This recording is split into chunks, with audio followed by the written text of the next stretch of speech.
여러분 사람들에게 붙이는 별명들이 여러 가지가 있는데 그 가운데 부정적인 그 별명들이 있어요. 하나 깜빡이라고 하는 그 별명, 또 신호등이라는 별명들이 있죠. 나이가 들게 되면 붙여지는 별명인데요. 자주 잊어버리는 사람에게 깜빡이 또는 신호등이라고 얘기를 합니다. 잊어버려도 그냥 잊어버리는 것이 아니라 깜빡했다 이렇게 얘기를 많이 하기 때문에 그래요. 그래서 이런 깜빡이나 신호등보다도 중요한 것은 이 까마득이라는 별명, 까마득. 잊어버리고 나서도 까마득하게 잊어버린다 그 말이죠. 그 강원도 삼척에 한 그 자매가 사는데 남편과 함께 공장을 경영해요. 붙박이 장을 디자인도 하고 또 영업 업무도 하고 그리고 또 직원들의 점심까지 챙겨주는 일을 하고요. 또 집에서는 가정주부로서 한 1인 4, 5역을 하게 되니까 깜빡하는 일들이 많다 그래요. 한 번은 이런 일이 있었답니다. 초등학교 선생님을 모시는 자리에 동창들 만나기 위해서 예쁘게 차려입고 나갔어요.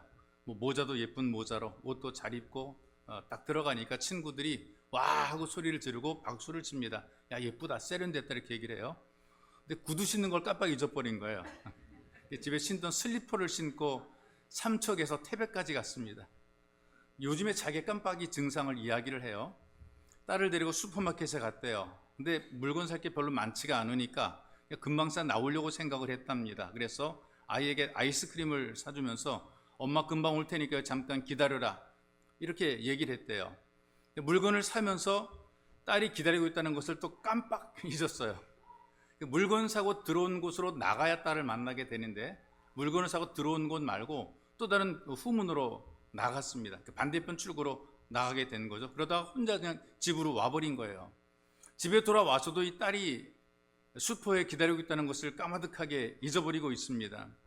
그래서 아무런 생각도 없이 딸이 어디 갔나라고 생각을 하는 그런 때에 좀 날이 어둑어둑해지게 되니까 낯선 사람에게 전화가 오는 거예요. 슈퍼마켓 주인인데 그 아줌마 딸이 이 슈퍼마켓에서 울고 있다. 놓고 오지 않았냐? 그제서 정신이 번쩍 들었다는 거죠. 아이가 엄마가 안 온다고 슈퍼마켓 앞에서 울고 있다는 것입니다. 기겁하고 달려가서 금쪽 같은 딸을 데리고 왔다는 얘기죠. 여러분 사람들이 살기는 사는데 왜 사는지 잊어버리고 살아갑니다. 까마득하게 잊어버려 사는 경우들이 많이 있고요. 그리고 무엇을 위해 살아가야 되는지 알긴 알아도 그냥 잊어버리고 대충 그냥 살아간단 말이죠. 그리고 문득 생각이 날 때가 있어. 이런 마음이 듭니다. 내가 이렇게 살아도 되는가? 그런 생각이 들 때가 있고요. 그럼 답답해지는 겁니다. 할 일도 많고 살아가야 될 인생의 짐도 무거운데 이거 다 감당하려고 하니까 힘들어지게 되니까 삶의 의욕을 잃어버리게 되고 그리고 심지어는 우울증으로 고생하는 경우들이 있어요. 삶을 파괴하는 일 가운데 중독이 있는데요. 도박이라든가 마약이라든가 쾌락에 중독이 됩니다. 그런데 이렇게 중독된 이유 가운데 하나가 더 살아가야 될 이유가 없으니까 뭔가 돌파구를 찾는 거예요. 그러다 보니까 쓸데없는 것에 자기를 파괴하는 일에 중독이 되는 경우들이 있고요. 이걸 넘어서게 되니까 어떤 일이 있게 되냐 하면 젊은이들이 모여서 자살 동호회를 만들어요. 죽자는 거죠. 같이 혼자 죽기는 좀 부담스러우니까 같이 죽자 동반 자살을 시도합니다. 왜 이렇게 되느냐? 내가 왜 살아야 되는지 이유가 없다는 거예요. 살아가는 목적을 잃어버리고 살아가는 거죠. 그러다 보니까 살아도 만족도 없고 그저 보람도 없고 기쁨도 없이 그냥 밥만 먹고 살아가는 식충 역할을 하게 되는 거죠. 우리 좀 물어보잖아요. 어떻게 사십니까? 물어보게 되면 그냥 살아요. 이렇게 대답하는 분들이 꽤 많아요. 죽지 못해 살죠라고 대답하는 분들이 종종 있기도 하고요. 내가 누구인지 모르게 되면 이 삶을 허비하거나 묻어둔 인생이 될 수밖에 없다는 얘기죠. 예수를 믿음으로 하나님의 자녀가 되지 못하게 되면 이것을 깨닫지 못하게 되면 평생 자기가 누구인지 모르고 살아갑니다. 내가 원래 그런가 보다고 살아간다는 말이죠. 내 원래 그런 인생 사는가 보다 남들 사니까 사는가 보다 그렇게 인생 사는 분들이 많이 있거든요. 유명한 음식점 가운데에 보신탕을 전문으로 하는 그런 식당들이 있어요. 요즘에는 많이 사라지는 추세죠. 2년 정도 유예기한을 뒀다 그러네요. 혐오 식품이라고 법적으로 금지를 하게 됩니다. 그래서 2년 내에 개고기를 판매하는 그 모든 집들은 전부 다 업종을 바꿔라 그렇게 그 법령을 내렸어요. 근데 원래 보신탕을 하는 집에서도요. 이 보신탕을 안 먹는 분들이 손님으로 오는 경우들이 있기 때문에 대부분 이 삼계탕까지 함께 판매하는 경우들이 많습니다. 여름철에 복날이 되게 되면 손님들이 엄청나게 북적거리죠. TV를 보게 되면 줄을 서서 음식을 먹으려고 기다리게 됩니다. 종업원들이 와가지고 주문을 받지 않습니까? 이렇게 물어보지요. 혹시 계기가 아닌 분 계십니까? 그러면은 벌만이 없으면은 여기 전부 계지요 그래. 그 사람들이 뭐라고 대답하는 줄 알아요? 예 그래요. 예. 종업원이 주방에 큰 소리로 주문하죠. 10번 테이블 개 5개요. 거기 온 손님들 전부 다 졸제 개가 돼버리고 말았습니다. 여러분, 우리가 주일 예배 자리로 부르심을 받았을 때에, 주님이 우리를 부르실 때에 이 예배 자리에 예 하고 오게 되면 우리들은 하나님의 자녀가 되는 것입니다. 예수 믿는 여러분들은 영원한 예수 가족이죠. 우리는 믿음으로 하나님을 경배하는 예배 공동체 속에 들어와 있습니다. 이 하나님 말씀을 들으면서 우리가 내가 누구인가를 알게 됩니다. 그리고 내가 무엇을 해야 되는가도 알게 되는 것이죠. 그래서 여러분들이 예수 믿고 하나님의 자녀가 되었다는 것은 내가 누구인가에 대한 자부심을 가지고 살아가야 된다는 것이고요. 또 그만큼 중요한 삶을 살라는 것이고요. 그리고 복이 되는 일을 하라는 것입니다. 하나님께서 우리를 부르셨어요. 하나님의 자녀를 만들었어요. 이 땅에 사는 그 많은 사람 가운데 내가 하나님의 자녀가 된 것은 너무나 큰 행복이고 보람이고 커다란 은혜이죠. 놀라운 자부심입니다. 나는 하나님의 자녀라. 이런 자부심을 가지고 살아야 될 뿐 아니라 그렇게 중요하다면 그렇게 중요한 일을 해야 되는 것입니다. 살아가면서 인생을 대충 살아서는 안 되고요. 여러분들이 중요한 삶을 살아가야 되고요. 그리고 이 중요한 삶 가운데에 좀 복이 되는 일을 하며 살아가라, 이렇게 우리에게 도전을 주고 있는 것입니다. 하나님께서 우리들로 하여금 잊어버리지 말라고 계속해서 예배 공동체로 부르시고요. 이 말씀을 들려줌으로 우리가 얼마나 복 있는 사람인가를 깨닫게 만들어 놓습니다. 그래서 여러분들이 복 있는 사람이기 때문에 다른 사람들에게 이 복을 나눌 수 있어야 되는 것이죠. 그리고 이 복이 나눠지게 될 때 진짜 여러분들이 복의 통로가 되는 것입니다. 여러분과 제가 합독한 이 말씀을 보게 되면 우리가 얼마나 귀한 사람인가, 내가 얼마나 귀한 사람인가, 나는 이 땅에서 어떻게 살아가야 되는가, 이걸 우리에게 알려주고 있는 말씀인 겁니다. 그 중에 하나가 자존감을 회복하라는 것이죠. 이 자존감의 회복은 이런 것이에요. 나는 하나님의 자녀라는 사실을 절대로 잊어버리지 말아라. 하나님께서 우리가 누구인가를 알려주십니다. 성경이 이렇게 얘기를 하거든요. 우리는 그의 만드신 바라 그랬어요. 하나님께서 우리를 만들었다. 이거는 그냥 만든 것이 아니라 예술적 가치가 있는 작품이라는 의미에서 만들었다라고 표현하는 것입니다. 이 땅에 많은 물건들이 있거든요. 보기엔 똑같은 작품들이 있고 상품들이 있어요. 똑같은 상품들은 아무리 고급스럽게 포장했어도 계속 똑같이 찍어내는 거죠. 가격을 붙여 팔기 때문에 만들어낸 것입니다. 그런데 작품은 둘도 없는 거예요. 오직 하나밖에 없는 것을 작품이라고 얘기를 해요. 똑같은 것이 없습니다. 그래서 이 작품을 모방하거나 흉내내게 되면 짝퉁이라, 진짜가 아니라 짝퉁이라 얘기를, 짭이라 얘기를 한단 말이죠. 여러분, 세상에서는 이렇게 명품을 흉내낸 짝퉁들이 많지만 하나님의 형상으로 지음받은 사람들은 짝퉁이 없다는 사실입니다. 절대로 짝퉁이 없어요. 이 땅에 작품인 나 하나는 오직 하나님께서 나로서 만들어 놓으신 것, 이 시대를 살아갈 수 있도록 하나님께서 나를 특별하게 만들어 놓으신 것, 나와 똑같은 존재, 나 똑같은 사람은 둘도 없다는 것입니다. 흑인이나 백인이나 황인이나 하나님께서 만들어 놓은 작품이죠. 잘났거나 못났거나 다 하나님의 작품이라는 사실입니다. 우리 눈에 하자가 있는 것처럼 보여도 하나님은 그걸 작품으로 만들어 놓으셨어요. 우리 눈에 불행한 인생처럼 보여도 하나님께서 실험 삼아 만든 연습 작품이 아니라는 얘기. 하나님께서는 그를 오직 하나밖에 없는 작품으로 만들어 놓으신 것입니다. 그래서 여러분, 이런 얘기 들어보신 적 있나요? 어릴 때 친구들끼리 서로 나눴던 얘기. 하나님께서 사람을 만드실 때에 흙으로 반죽해서 구웠다. 그런데 다 익기도 전에 너무나 빨리 실수로 꺼낸 것은 백인이 되었고, 제대로 잘 익은 것은 황인이 되었다. 그러니까 황인종에 대한 자부심이죠. 우리는 잘 익은 존재예요. 백인은 덜 익은 존재예요. 그런데 이 잘 익은 황인을 감상하시다가 그만 깜빡하시고 또 하나 넣은 것을 잊어버리셨죠. 얼른 꺼내야 되는데 너무나 태워서 흑인이 되었다. 이렇게 얘기를 해요. 사람에게 배꼽이 왜 생겼느냐? 하나님께서 잘 익었나 안 익었나 찍어본 거래. 이게 뻥이죠. 여러분, 사람들은 하나님의 형상을 닮은 존재로 다른 피조물과 다르게 손수 빚어서 우리를 만들어 놓으셨습니다. 그래서 우리가 비슷해 보이는 사람들은 있어요. 어디서 본 듯한 사람들은 있어요. 그런데 절대로 똑같은 사람은 없다는 얘기죠. 만약 여러분 똑같은 사람이 살고 있다면 이 세상은 심각한 혼돈에 빠지게 돼요.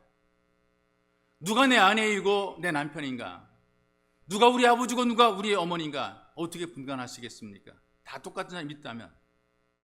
생판 처음 본 아이가 아빠를 부르고 처음 본 여자가 여보 이렇게 얘기를 한단 말이죠. 난 간 적도 없는데 거기 왜 갔느냐고 얘기를 하는 거예요.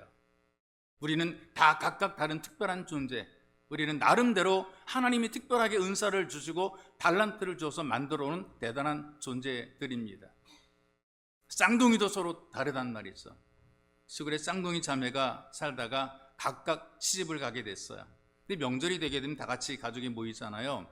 언니랑 동생은 부엌에서 음식을 만들죠. 형부, 제부는 방에서 고돌이 치면서 놀고 있죠. 이게 보통 그 명절 한 가족의 풍경입니다. 근데 형부가 그 뒷간에 가려고 나왔어요. 소변이 보고 나왔어요. 근데 마침 쌍둥이 동생도 주방에 있다가 이라 뒷간에 가려고 나왔어요. 그 앞에서 뒷간 앞에서 마주쳤어요. 형부 되는 이가 자기 아내인 줄 알고 여보 그리고 반가워서 손잡으려고 그러니까 놀라가지고 어머 제가 아니에요 형부. 형부는 미안하고 창피해가지고 얼른 뒤로 돌아갔어요. 재수씨가 들어갔다 나오면 들어가려고 문 밖에 나가 한 바퀴 돌아서 들어오려고 나갔단 말이죠. 그런데 쌍둥이 여동생도 부끄러웠어요. 금방 들어가지 못하고 형부가 들어갔다 나오면 자기도 들어가려고 자기도 바깥으로 나와서 한 바퀴 돌았어요. 또 마주친 거죠. 이번엔 진짜 저 여복으로 가다가 갔더니 동생이 얘기를 합니다. 아까 그 사람이 저예요. 너무 놀라 또다시 깜짝 놀라가지고 반대로 갔다는 얘기죠.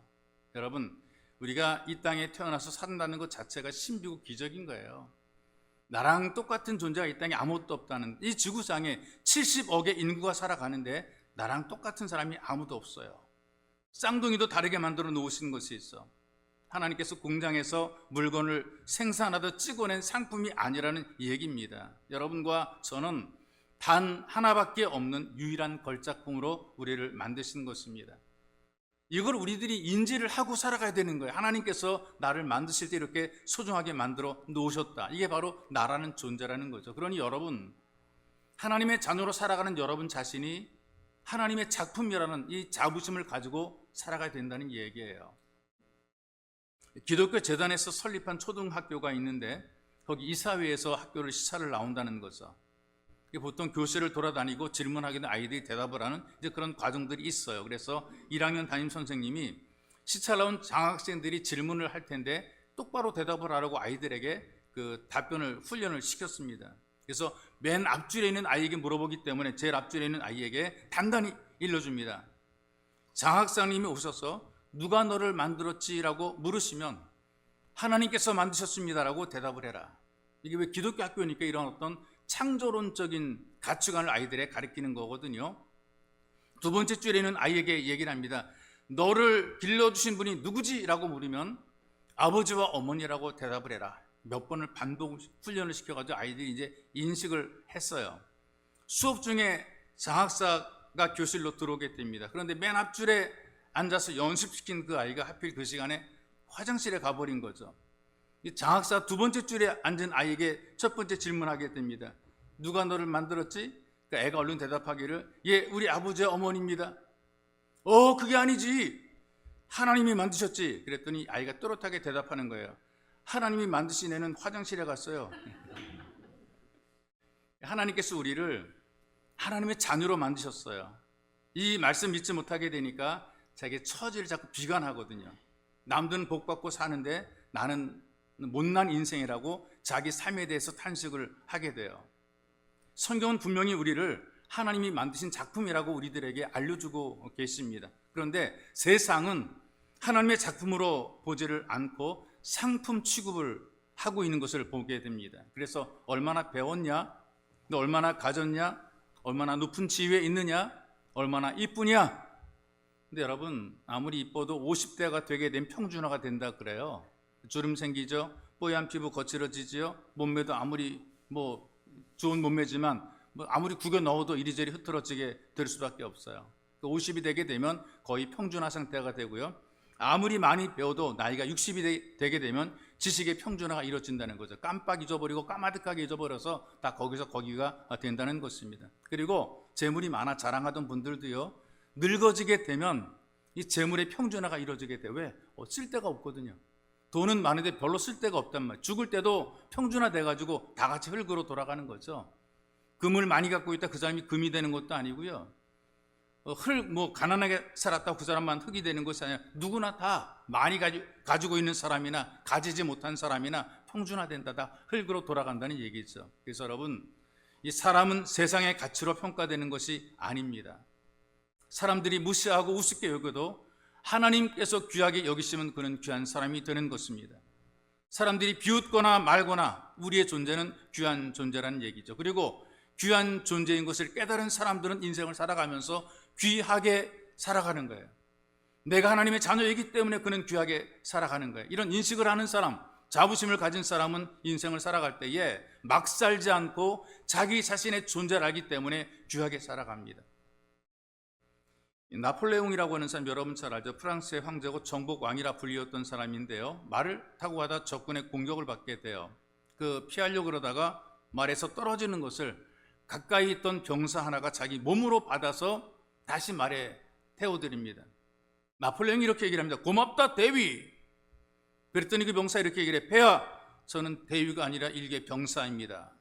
나폴레옹이 무슨 말한 줄 아세요? 내가 대위라면 대위야. 즉석에서 대위가 되어서 장교의 반열에 들어가게 된 것이 있어. 하나님께서 말씀하십니다. 내가 너를 만들었어. 너는 나의 작품이야. 예수님은 우리들에게 하나님의 자녀가 되는 권세를 주었습니다. 우리 모두가 하나님의 자녀가 된 것이 있어. 나 같은 거 살아서 뭐하나. 이런 생각으로 살게 되는 사람들은 잘 될 일이 없습니다. 늘 죽을 일만 만들어지게 됐어요. 자기를 하찮게 여기는 사람, 별 볼 일 없이 여기는 사람 인생을 살아갈 때에 하찮은 인생을 살게 되고 별 볼 일 없는 인생을 살게 될 수밖에 없다는 얘기예요. 여러분, 어린 자녀들에게 좋은 옷을 입히는 것 중요한 것 절대로 아닙니다. 어릴 때 잘 먹이는 것만이 좋은 것 아니란 말이죠. 어릴 때 귀하게 큰 아이들이 있거든요. 그런데 어른이 되었을 때 귀하지 못한 사람들이 많은 거죠. 그럼 끝이 좋지 못하기 때문에 결국 귀한 것이 아니고 비참하게 되는 것이죠. 어릴 때 잘 먹었습니다. 아쉬운 거 없었는데 어른이 되었을 때에 잘 먹지 못하게 되면, 궁핍하게 살게 되면 속상한 삶을 살게 되는 것이 있어. 여러분, 우리가 자녀를 기를 때도 믿음 안에서 믿음의 자부심을 가지고 하나님의 자녀라는 자존감을 심어주고 자녀를 길러야 되는 거예요. 아무리 잘 먹이면 뭐합니까? 잘 입히면 뭐합니까? 나이가 들어서 자기를 초라하게 여기는 사람, 초라한 인생을 살 수밖에 없다는 얘기죠. 그런데 아무리 고단하게 살고 가난하게 살고 궁핍함을 경험하며 살았더라도 하나님의 자녀라는 자부심을 가지게 되니까 나중에 끝이 좋아지게 되더란 말이죠. 7남매를 둔 그 가난한 어머니가 계셨어요. 피난 왔습니다. 북한에서 전쟁통에 피난 왔어요. 먹을 것이 없게 되니까 아이들에게 술찌꺼기, 밥을 못 먹이고 술 만들고 남은 그 찌꺼기를 먹였습니다. 이게 술 기운이 있으니까 애들이 학교에 가게 되면 애들이 해롱해롱하고 그랬대요. 그 술밥을 먹고 아이들이 취해가 정신이 없었다는 얘기죠. 그런데도 이 어머니가 아이들에게 자존감을 심어줍니다. 가난하긴 했지만 그럼에도 불구하고 하나님의 자녀다. 너는 하나님의 자녀답게 살아라. 그리고 하나님을 의지하고 살아라. 누군가를 도우며 살아라. 뭔가 남들을 섬기고 헌신하고 돕는 봉사를 자꾸 강조했대요. 그리고 밥은 못 먹고 술찌개미 먹였지만 매일같이 자녀를 위해서 기도합니다. 아이들이 듣도록 기도합니다. 가정예배를 드리면서 강조합니다. 너희들은 모두 훌륭한 하나님의 일꾼이 될 것이다. 하나님의 자녀가 된 이 아이들을 모두 훌륭한 하나님의 자녀가 되게 만드시고 일꾼 되게 만들어 주세요. 아이들이 듣는 데서 계속해서 기도했대요.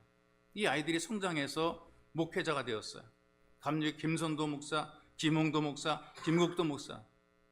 이 목사 형제가 되어서 감리교 전체를 움직이는 리더십을 발휘한단 말이죠. 아주 오래전에 영포스럽다라는 그런 말이 유행한 적이 있었습니다. 예전에 주몽이라는 드라마를 보면서 거기 왕자인 영포가 자주 듣는 소리가 어떤 소리인가, 이 한심한 놈, 그 아버지한테 듣는 이 한심한 놈 그랬어요. 그 한심한 놈이라 욕하게 되면 너무나 적나라하고 욕 같으니까 에이 영포스럽다. 영포스럽다는 말은 한심한 놈이라 그런 뜻이거든요. 한심한 놈보다 더 못한 것, 영포보다 못한 놈이라 이렇게 표현하더라고요. 이게 세상에서 사람들을 평가를 하게 되는데 영포스러도 우리는 기죽을 이유가 없다는 얘기죠. 세상의 기준으로 영포보다 못하게 보여도 우리는 절대 비굴할 이유가 없다는 얘기입니다. 왜냐하면 우리는 하나님을 닮은 자녀라는 이 사실 잊으면 안 되는 거예요. 우리는 언제나 의연하게 살아가야 되고 당당하게 살아가야 돼요. 성경이 우리에게 뭐라고 말씀하신 줄 아십니까? 이사야 선지를 통해서 우리에게 이렇게 말씀하십니다. 내가 너를 보배롭고 존귀하게 여기고 너를 사랑하였은즉. 하나님께서 우리에게 선포하시는 메시지예요. 내가 너를, 이게 다 우리 자신에게 하시는 말씀이거든요. 너를 보배롭고 존귀하게 여기고 너를 사랑하였은즉. 하나님의 선포입니다. 이 말씀을 받은 사람들은 어떻게 고백했을까요? 아멘으로 고백할 때에 나는 여호와 보시기에 존귀한 자라. 아멘으로 받습니다. 나의 하나님이 나의 힘이 되셨도다. 아멘으로 받는 거죠. 하나님께서 선포합니다. 그 선포한 그 말씀을 아멘으로 받아들입니다. 여러분, 예수님께서 죽으심으로 살게 된 우리의 생명은 천하보다 귀한 생명입니다. 하나님께서 우리를 만드셨을 때 오직 하나밖에 없는 하나님의 작품으로 만들었어요. 이 소중한 가치를 발견할 때에 자존감을 회복할 수가 있습니다. 여러분, 좌우의 사람들에게 한번 자기를 소개하기 바랍니다. 아무리 봐도 나는 하나님의 작품입니다. 시작. 아무리 봐도 나는 하나님의 작품입니다. 서로를 축복하십시오. 당신은 확실히 하나님의 작품입니다. 당신은 확실히 하나님의 작품입니다. 여러분들이 하나님의 자녀라는 사실을 기억하고 이 세상을 극복해 나가시기를 주님의 이름으로 축복합니다. 그 다음에 삶의 목적을 회복해야 돼요. 이게 뭐냐면은 우리가 무엇을 하며 살아가야 되는가, 우리 할 일이 무엇인가를 잊지 말라는 것이죠. 오늘 주신 말씀을 보시게 되면 그리스도 예수 안에서 선한 일을 위하여 지으심을 받은 자라고 우리에게 알려주고 있다는 말이 있어. 그 일을 행하게 하시려고 우리를 존귀하게 만들어 놓으신 겁니다. 존귀한 일을 하게 하려고, 귀한 일을 하게 하려고 우리를 만들어 놓으신 거죠. 그렇다면 우리가 왜 사는가, 내가 왜 살아가야 되는가에 대한 대답인 거예요.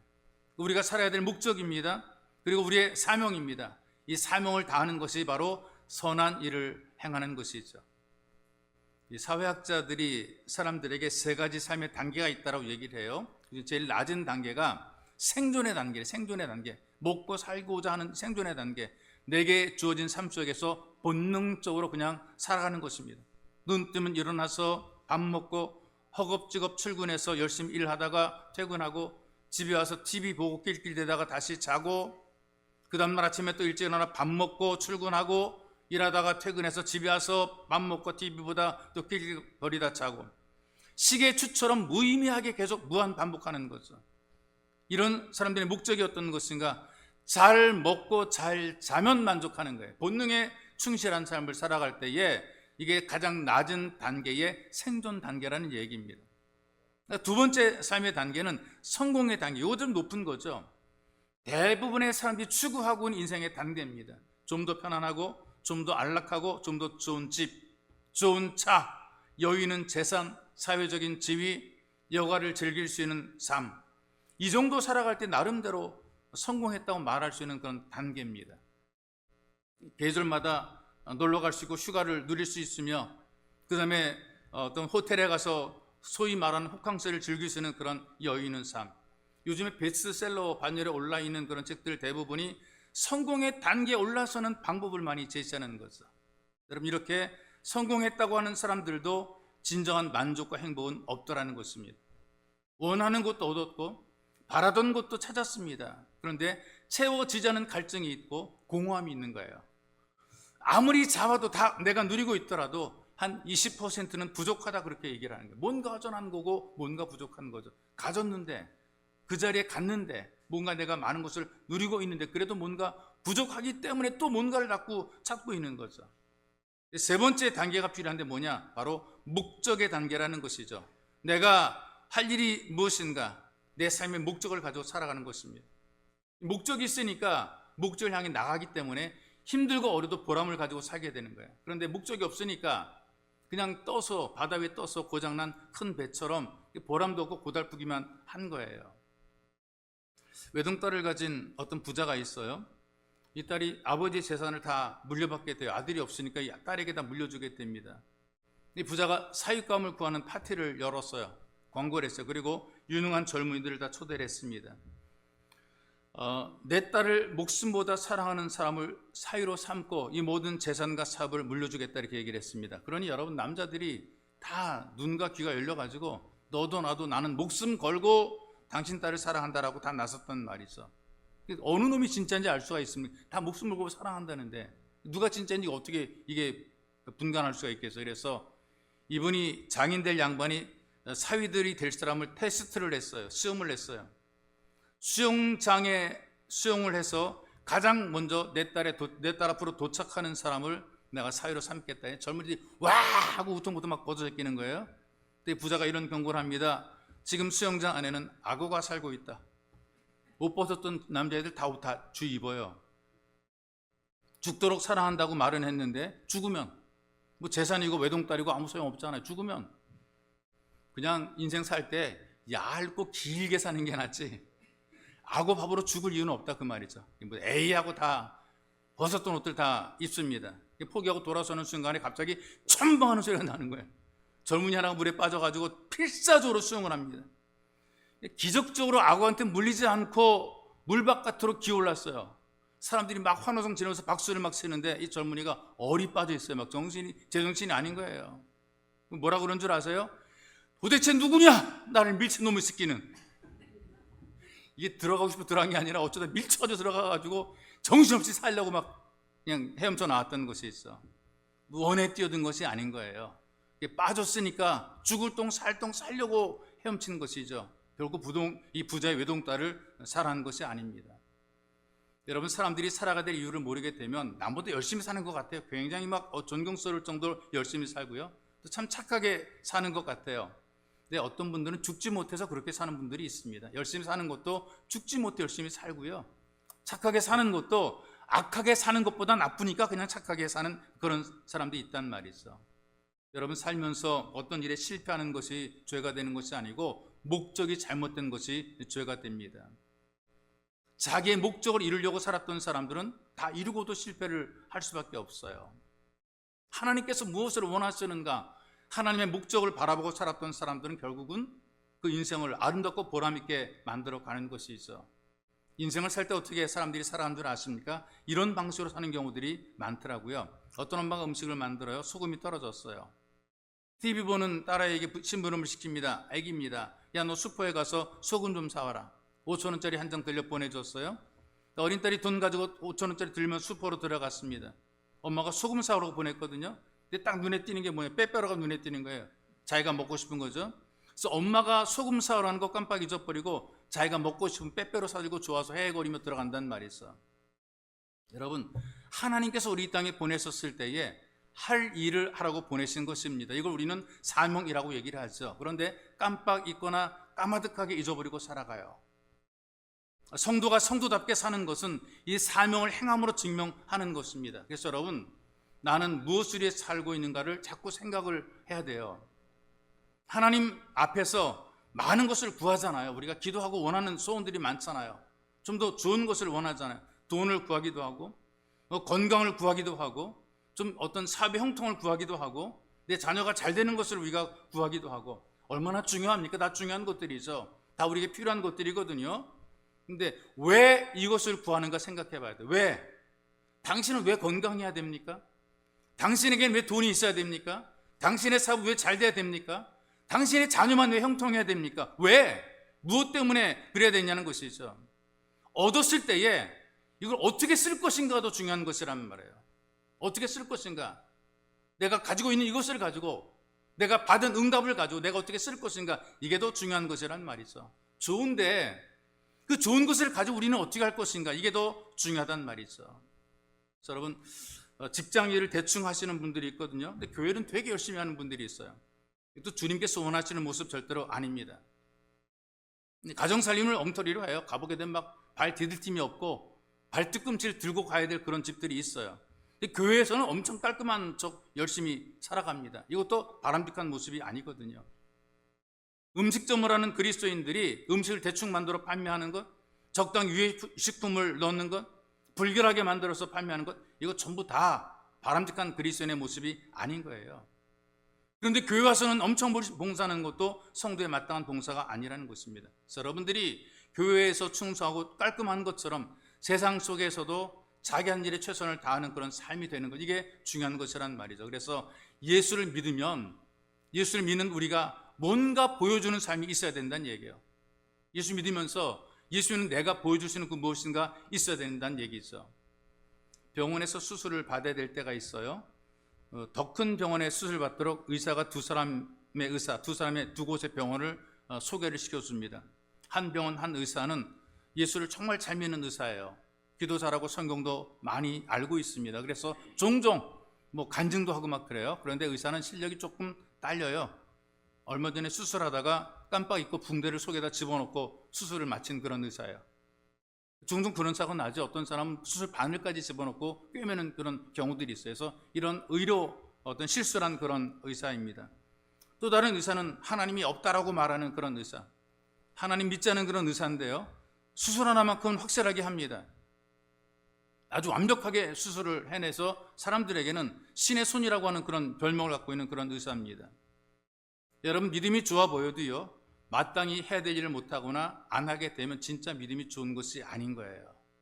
간증을 아무리 잘하고 기도 아무리 잘하고 성경만 읽어도 실력으로 보여줘야 되는 거예요. 의사이기 때문에 의사는 수술을 잘해야 됩니다. 사람의 생명을 구하는 일에 최선을 다해야 되는 것이란 말이죠. 거기에 실력을 보여줘야 되는 얘기입니다. 하나님께서 우리 믿음을 보시고 구원하는 것은 분명한 사실이죠. 그런데 이 땅에 사는 동안에 정말 믿음이 좋은 사람들은 자기 할 일이 무엇인가를 알고 하는 사람들이란 말이죠. 왜 사는지 목적이 없으면 내가 할 일이 뭔지 모르고 살아가는 거예요. 있으나 마나한 그런 인생 살게 되는 거란 말이죠. 여러분, 우리의 마땅한 일들은 하나님과의 관계 속에서 만들어지게 돼요. 하나님께서 아버지가 되시고 나는 자녀로서 믿음을 가지고 살게 되니까 내가 하나님의 일을 하는 그런 삶이 되는 것입니다. 우리 자체가 하나님의 자녀답게 선한 일을 위해서 지음받았기 때문에 그런 것이죠. 그래서 우리는 하나님의 기쁨을 위해서 마땅히 할 일인 예배에 최선을 다하는 것이 가장 우선 중요한 것입니다. 우리가 예수 가족이기 때문에 세상 속에서 서로의 믿음을 격려해야 됩니다. 그리고 계속 이 믿음 생활을 통해서 예수님의 삶과 인격을 닮아가야 됩니다. 근데 혼자서는 안 되는 겁니다. 예배 공동체 속에 함께 와서 말씀을 드리고 듣고 예배를 드리면서 우리가 함께 성장해 가는 것이 있어. 교회 속에서도 마땅히 성도의 사명을 감당해야 돼요. 사람 많으니까 나는 빠져도 괜찮겠다, 그런 생각하면 안 되는 것이 있어. 우리는 이 땅에 살면서 내가 어디에 있든지 내 도리를 다하며 살아갈 때입니다. 그리고 세상 속에서는 무슨 일을 하든지 그리스도의 향기로서 우리가 삶을 증명해 보여줘야 되는 것이 있죠. 이렇게 하나님의 자녀다운 삶에서 우리의 인생이 증명되는 것, 이게 바로 선한 일입니다. 각 사람마다 자기의 할 일을 잘할 때 우리가 그리스도의 향기로서 쓰임받게 되는 것입니다. 그런 의미에서 여러분들의 자존감이 회복이 되고 삶의 목적이 분명해져서 그리스도의 향기가 되어 복의 통로로 쓰임받기를 주님의 이름으로 축복합니다. 자, 우리 기도합시다. 하나님께서 우리 이 땅에 보냈을 때에 하나님의 자녀로 우리를 보내셨습니다. 우리 자신이 하나님의 자녀, 작품입니다. 특별한 존재입니다. 이 자존감을 회복해야 돼. 하나님, 내가 누구입니까? 나는 하나님의 자녀입니다. 그리고 나와 똑같은 사람은 아무도 없고 이 땅에 살아갈 때에 하나님 나에게 사명을 줘 이 땅에 나를 보내셨습니다. 이런 믿음을 가지고 여러분들이 기도해야 돼. 그래서 목적이 분명해야 돼. 나는 주를 위해 살겠다. 내 목적을 성취하는 존재가 아니라 하나님의 목적을 이루는 존재로서, 부름받은 자로서 내가 사명을 다해야 되겠다. 내 믿음을 보이는 삶이 되게 하나님 은혜를 베풀어 주옵소서. 나를 통해 그리스도의 향기가 사방에 전달될 수 있도록, 내가 복의 통로가 되어 많은 삶을 잘되게 만드는 이런 은혜로운 삶을 살아갈 수 있도록 하나님 나를 도와주옵소서. 마구잡이로 살지 않게 도와주시고 생각 없이 살지 않게 도와주시고 하나님의 뜻을 이루는 삶을 살아가도록 주님 나를 도와주옵소서. 이렇게 우리 함께 간절히 기도하기 원합니다. 기도하겠습니다. 살아계신 아버지, 고맙고 감사합니다. 우리를 존귀 여기서 우리에게 은혜를 베풀어 주시고 우리를 존귀한 하나님의 자녀로 삼으셔서 우리 이곳에 보내시며 하나님 우리로 하여금 예배자가 되게 하시니 너무나 고맙고 감사합니다. 우리가 누구인가, 내가 누구인가, 하나님의 자녀라는 자존감이 회복이 되게 만들어 주시고 이 자존감이 없게 우리가 하나님 앞에 귀하게 쓸모있게 내 인생은 내 삶을 살아드리시오. 주님께서 은혜를 베풀어 주옵소서. 내가 누구인지 모르기에 하나님의 존귀한 작품인 줄 모르고 살기에 주는 우리가 함부로 살까 두렵습니다. 대충 살까 두렵습니다. 살아계신 하나님 아버지, 우리는 하나님의 작품입니다. 특별히 나를 만들어 놓으셨습니다. 특별한 존재로 나를 하나님께 세우셨습니다. 하나님의 자녀다움이 나타나게 하옵소서. 내 인생 내 삶을 통해서 내가 하나님의 자녀로 살아가도록 하나님 은혜를 베풀어 주시옵소서. 나를 자녀로 부르신 하나님의 목적과 뜻이 있습니다. 내가 왜 살아야 되는지, 내가 무엇 때문에 살아가야 되는지, 하나님의 일을 위해, 선한 일을 위해 우리를 보내셨고 우리를 살게 하셨사오니 인생을 살아가면서 복되게 살게 하셔서 믿음이 증명되는 삶, 믿음이 보여지는 삶, 믿음이 나타내는 삶을 살아가도록 하나님 은혜의 은혜를 덧입어주시고 성령님의 권한 기름 부으심이 우리를 도우시기를 간절히 원하며 소망합니다. 살아계신 아버지, 이 땅의 수많은 사람 가운데에 우리를 하나님의 존귀한 자녀로 부르셔서 하나님의 자녀로 살도록 도우시니 너무나 고맙고 감사합니다. 이 귀한 자존감을 회복하게 만들어 주옵소서.